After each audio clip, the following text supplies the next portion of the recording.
बाबा जान रही कैसा नाइट का महाराज बाबा बहुत ज्ञानी रही का कैसा नाइट का व्रत है सियान बनते जानते थे कथा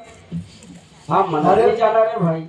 बहु बेटा दुख रहते उदासी रहते ना हाँ ये सियान मन बिल्कुल जान रहते पर रखने वाला रहते थे मन देख ले भाई नया नया बहू बेटी आए हवे तो नया नया सास ससुर जुड़े थे मन लेकर सिखा दे भाई सब जान रहते पंडित बाबा ऐसे का